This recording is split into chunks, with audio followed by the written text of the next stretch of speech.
तुमच्या शारीरिक संबंधांमध्ये तोचपणा आलाय का? तुम्हाला तुमच्या पत्नीला किंवा जोडीदाराला अंथरुणावर स्वर्गाचा अनुभव द्यायचा आहे का? जर तुमचं उत्तर हो असेल, तर ही माहिती खास तुमच्यासाठी आहे. आज आपण अशा एका विषयावर बोलणार आहोत, जो तुमच्यातील जवळीक अनेक पटींनी वाढवेल. नमस्कार सर्वांना, माझ्या वाहिनीवर तुमचं स्वागत आहे. कसे आहात तुम्ही सर्व? मला आशा आहे की तुम्ही सर्व मजेत असाल.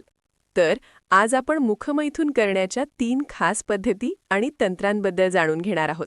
या तंत्रांचा वापर करून तुम्ही तुमच्या पत्नीला तुमच्या जिभेच्या सहाय्याने मुखमैथुन करून खूप छान आणि सुखद अनुभव देऊ शकता. जेव्हा तुम्ही अंथरुणावर ही कृती कराल, तेव्हा तुमच्या पत्नीला अक्षरशः स्वर्गात असल्यासारखं वाटेल. त्या हा क्षण खूप जास्त आनंदात घालवू शकतील आणि त्यांना एक वेगळीच अनुभूती मिळेल.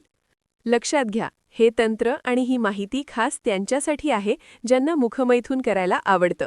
पण ज्यांना हे करणं आवडत नाही किंवा आपल्या स्त्री जोडीदाराच्या गुप्त अंगावर जिभेचा वापर करणं अजिबात पसंत नाही, त्यांच्यासाठी हा व्हिडिओ नाहीये.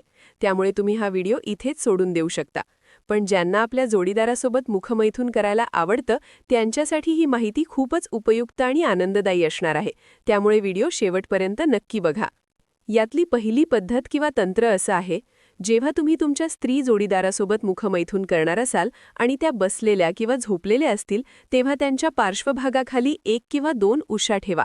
यानंतर त्यांचे दोन्ही पाय थोडे दुरावून तुमचा चेहरा त्यांच्या गुप्त अंगाजवळ नेऊन तुम्ही तुमच्या जिभेचा वापर करू शकता. त्यांच्या संपूर्ण गुप्त अंगावर, संपूर्ण योनीवर तुम्ही अशा प्रकारे जिभेचा वापर केल्यास त्यांना खूपच छान आणि सुखद अनुभव मिळेल. ही झाली पहिली पद्धत. दुसरं तंत्र जवळपास सर्वांनाच माहिती आहे, ते म्हणजे 69 ची स्थिती. यामध्ये असं होतं की पुरुषाच्या चेहऱ्याजवळ स्त्रीचे गुप्त अंग असते आणि पुरुषाच्या गुप्त अंगाजवळ स्त्रीचा चेहरा असतो.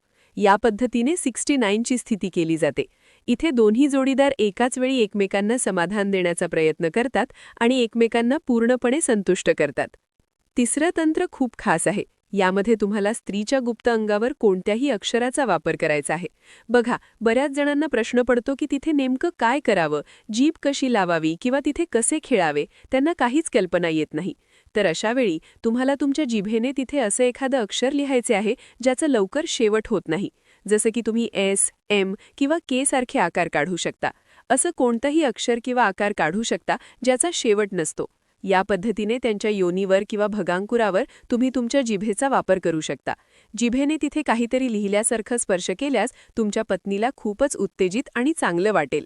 तर ज्यांना ज्यांना मुखमैथुन करायला आवडतं त्यांनी या 3ही पद्धती नक्की वापरून बघा आणि तुमच्या पत्नीला कसा अनुभव मिळतोय हे नक्की पहा.